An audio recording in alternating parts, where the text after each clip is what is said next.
Ya, kembali bersama kami di MNC News Now dan masih bersama narasumber kita. Ada Bang Reza Indragiri dan juga Bang Martin dan Bang Heru. Saya mungkin ke Bang Reza terlebih dahulu. Kita kerap kali ya, beberapa kali dalam momen sidang yang dibahas adalah berkutat pada pelecehan, tapi lupa bahwa ini adalah pembunuhan berencana.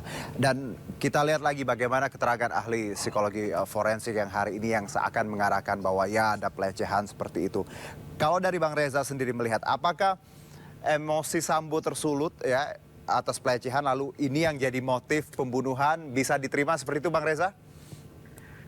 Dengan klaim bahwa emosi tersulut, harga diri terkoyak, maka dalam bahasa psikologi forensik ini adalah provocative defense. Baik. Tetapi ketika seorang pesakitan mengklaim melakukan kejahatan karena provokatif, ada perilaku provokatif sebelumnya, maka tentu majelis hakim harus menguji terlebih dahulu, tidak menelan klaim itu bulat-bulat. Nah, untuk menguji seberapa jauh kebenaran provokatif defense ini, ada 3 tahapan berpikir yang harus dilalui. Pertama, majelis hakim akan menakar terlebih dahulu. Aksi atau peristiwa provokatif itu betul-betul ada atau tidak. Itu yang pertama. Yang kedua, ditakar apabila peristiwa provokatif itu betul-betul ada, seberapa jauh bobotnya sampai kemudian seseorang kehilangan kontrol dirinya. Baik. Yang ketiga, apabila dipastikan bahwa peristiwa provokatif memang ada dan bobotnya sangat serius sampai-sampai seseorang kehilangan kontrol dirinya, hakim akan melihat jeda waktu antara peristiwa provokatif, dalam hal ini misalnya adalah klaim perkosaan, dengan munculnya aksi balasan, dalam hal ini adalah pembunuhan. Kalau jeda waktunya panjang, maka hakim akan mengatakan ternyata betapapun yang bersangkutan pernah mengalami kehilangan kontrol diri, tapi jeda waktu yang panjang itu memungkinkan bagi dia untuk mengembalikan kontrol dirinya sehingga tidak melakukan perbuatan balasan. Baik. Itu yang ketiga. Dan yang keempat, hakim akan menakar apakah tindak tanduk si pelaku ini mencerminkan orang yang kehilangan kontrol diri atau tidak. Apakah dia pakai sarung tangan atau tidak? Apakah dia mendapatkan senjata api dicari atau tidak? Apakah dia memilih TKP-nya atau tidak? Apakah dia melibatkan orang lain atau tidak? Nah, kalau 4 tahapan berpikir itu tidak yes, jawabannya tidak semua tidak ya, maka klaim provokatif defense itu akan ditolak oleh majelis hakim. Baik. Bang, tapi kalau kaitannya Bang Reza dengan tadi keterangan bahwa Sambo memiliki kecerdasan di atas rata-rata, apakah ini poin kita bisa ambil garis merahnya terkait ya pembunuhan berencana atau malah ya lagi-lagi melihatnya dari 2 sisi. Anda melihat keterangan kecerdasan rata-rata seorang Sambo ini seperti apa? Temuan tentang kecerdasan rata-rata menurut saya ada sebuah temuan yang sifatnya generik. Generik, oke. Ahli atau siapapun yang mengutarakan ihwal temuan tingkat kecerdasan itu harus bisa menjelaskan tali temali, bahkan hubungan kausalitas, hubungan sebab akibat antara tingkat kecerdasan dengan perilaku jahat manusia. Saya khawatir tali temali tentang kecerdasan dan perilaku jahat itu hanya terbangun kalau memang ada perilaku jahatnya. Kalau tidak ada perilaku jahatnya, lantas mau tali temali apa yang kita bangun? Misalnya, saya ingin mengatakan atau bahkan disimpulkan bahwa orang dengan tingkat kecerdasan rendah akan lebih cenderung melakukan kejahatan.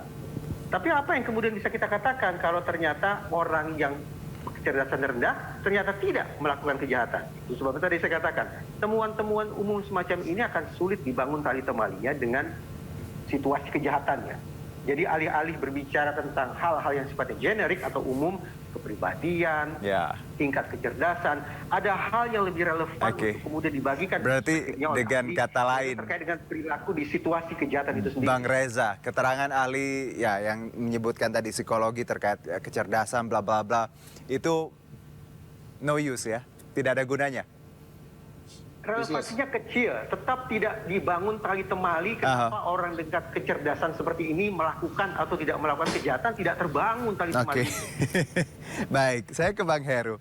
Bang Heru, Anda sepakat bahwa ya apa yang dihadirkan itu terlalu generik dan tadi useless ya, atau tidak ada pengaruhnya. Kalau dari Bang Heru seperti apa? Ya sedikit banyak ya, hakim harus bisa menemukannya. Karena kan dihadirkan tentunya dengan dihadirkan oleh jaksa ya, tentunya juga ada yang diharapkan dari jaksa akan memberikan supaya lebih terang dan nyata terjadinya tindak pidana ini. Ya tentunya jaksa datang dengan sejumlah harapan dan dengan sejumlah keinginan supaya semakin membuat hakim yakin bahwa betul-betul terpenuhi unsur-unsur kejahatan tersebut. Nah, tapi barangkali memang tadi relasinya yang perlu ditegaskan di relasinya. Jangan sampai malah menjadi blunder ya.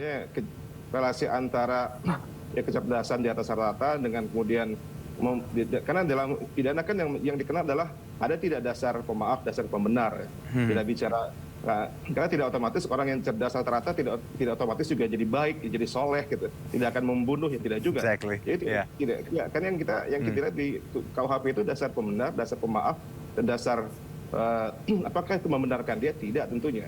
Apakah memberikan dia maaf? Tidak juga. Tetap aja kejahatan tersebut ya. Jadi apakah itu relate berhubungan? Tentunya tidak. Mungkin harus dicari apa relasi yang lain yang lebih bisa dicari pada tersebut. Katakanlah tadi apakah gara-gara dia konon istri diperkosa di laporan yang mungkin belum tentu benar atau melakukan pembunuhan, itu yang harus ditemukan di situ relasinya.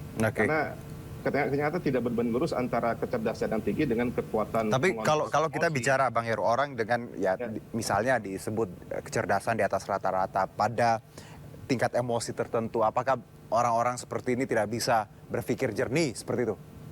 Ya tidak berbanding lurus. Tidak berbanding lurus antara kecerdasan rata-rata yang tinggi dengan yang di atas rata dengan kekuatan mengontrol emosi, tidak berbanding lurus ya. Karena cukup banyak para penjahat yang kemudian dipidana di Indonesia yang juga kecerdasannya tinggi juga. Tidak semua penjahat itu kecerdasan rendah, tidak rata-rata. Jadi dengan caranya berbeda. Baik, dengan kata lain Bang Heru, bahwa apapun yang dihadirkan untuk hari ini ya, Anda tadi menyebut agak useless ya sebenarnya ya. Ya, kurang ditemukan lah, kurang bisa ditemukan. Ya, paling tidak ya mungkin hakim ingin melihat dari berbagai sisi gitu ya. Nah, walaupun banyak yang menilai waste of time seperti itu. Saya ke Bang Martin. Bang Martin, Bang Martin. Lanjut. Ya, tadi Bang Reza juga, Bang Heru juga, kita beberapa sulit memahami bagaimana keterangan ini bisa tadi dibawa ke meja, dibawa ke hadapan hakim, sementara kita tahu tadi di awal kriminologi dan poligrafi sudah mengunci itu. Dari kacamata Anda, bagaimana setelah kita dapati keterangan ini, apakah Anda yakin bahwa hakim akan semakin bijaksana dan semakin terang melihat dengan segala mungkin argumentasi yang beragam yang dibawa ke majelis persidangan? Iya, itu menurut saya ya keyakinan dan kewenangan ataupun hak dari absolut hakim untuk menilai mana alat bukti ahli yang akan dipertimbangkan. Baik. Nah, saya bilang makanya psikolog forensik ini selain menguntungkan terdakwa, ada juga aspek yang memberatkan. Walaupun memang secara garis besar terhadap tindak pidana pemerkosaan ataupun dugaan pemerkosaan ini sudah dikunci oleh ahli kriminolog. Dan yang kedua sudah dikunci oleh ahli poligraf. Nah, namun dalam sisi lain tadi sebenarnya saya mau ralat ya mengenai tingkat rata-rata kecerdasan, justru Ferdy Sambo itu dianggap memiliki tingkat kecerdasan yang lebih tinggi daripada yang lain. Sehingga menurut ahli psikolog bukan berarti si Ferdy Sambo ini pintar, dia tidak akan melanggar norma ataupun aturan hukum. Justru dalam keadaan terdesak menurut ahli psikolog, Ferdy Sambo sangat dimungkinkan untuk melanggar aturan hukum atau norma hukum. Nah, ini yang menurut saya akan menjadi pemberat buat terdakwa Ferdy Sambo. Nah, yang ketiga, ya, saya mau mengkoreksi sedikit ataupun mau membuat lebih cerah mengenai pendapat ahli yang mengatakan bahwa tadi yang disampaikan oleh Bang Reza Indragiri mengenai provocative defense ataupun alasan Ferdy Sambo mudah marah jika menyangkut harkat martabat dan dikaitkan dengan salah satu sosial budaya Sulawesi Selatan yaitu Sirina Pace. Ya, setahu saya Sirina Pace itu adalah budaya orang Sulawesi Selatan benar, tapi spesifik untuk Bugis Makassar. Nah, yang saya mau tanya sekarang adalah apakah Ferdy Sambo orang Bugis Makassar? Setahu saya bukan. Ya. Nah, apakah budaya tersebut berlaku untuk yang bersangkutan? Saya pernah menanyakan kepada teman-teman saya yang orang Bugis Makassar, Sirina Pace itu hanya bisa dilakukan ataupun diemban oleh orang yang suku budayanya itu ya Bugis Makassar. Nah, makanya menurut saya di bagian ini ahli psikolog forensik sudah offside membuat pendapat. Kenapa? Karena dia tidak memastikan dulu apakah benar Ferdy Sambo itu orang Bugis Makassar atau salah satu entitas suku yang ada di Sulawesi Selatan tapi bukan dari Bugis Makassar. Jadi di situ dulu. Jadi menurut saya dari seluruh pendapat keahlian, menurut saya pendapat inilah yang menurut saya terlalu prematur dan tidak dicocokkan dulu secara ilmu sosiologi, disesuaikan dengan entitas budaya Sulawesi Selatan. Demikian, terima kasih.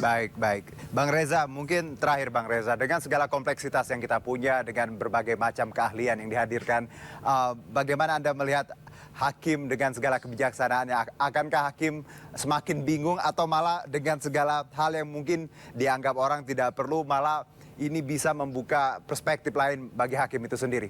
Bang Reza. Ketika ruang sidang ini menghadirkan disiplin non-hukum, maka semestinya ada 3 hal yang dikupas. Baik. Pertama terkait dengan metode, yang kedua terkait dengan etik, dan yang ketiga terkait dengan admissibility, yaitu seberapa jauh lantas hasil perspektif atau hasil pemeriksaan non-hukum tersebut bisa diterima oleh otoritas penegakan hukum. Nah, untuk menakar atau memprediksi admissibility, seberapa jauh majelis hakim akan menerima keterangan ahli hari ini, maka sekali lagi saya katakan urutan berpikirnya semestinya adalah mulai dari memastikan ada atau tidaknya trauma. Yang kedua, memastikan apakah trauma itu disebabkan semata-mata oleh perkosaan atau bukan, atau oleh hal yang lain. Nah, pada hal yang kedua ini saja ternyata kontribusi psikologi forensik tidak bisa memberikan pencerahan. Karena sekali lagi pemerkosaan berdasarkan KUHP semestinya memandu kita bersama untuk memastikan bahwa tiada lain tiada bukan memastikan seseorang diperkosa atau tidak diperkosa hanya bisa datang dari otoritas kedokteran. Betul. Ya, ibarat logiknya aja. Perkiraan saya terbentur pada hal inilah, maka boleh jadi hakim nanti akan mengatakan tidak menerima keterangan ahli tersebut. Logik umum yang semua orang punya, Bang Reza, Bang Martin, dan juga Bang Heru, bahwa ketika ada argumentasi harus disertai dengan data, ya, fakta yang kuat. Jadi kalau argumentasi tambah fakta, tanpa data, ya hanya argumentasi. Terima kasih Bang Reza, Bang Martin, Bang Heru atas waktunya. Selamat beraktivitas kembali.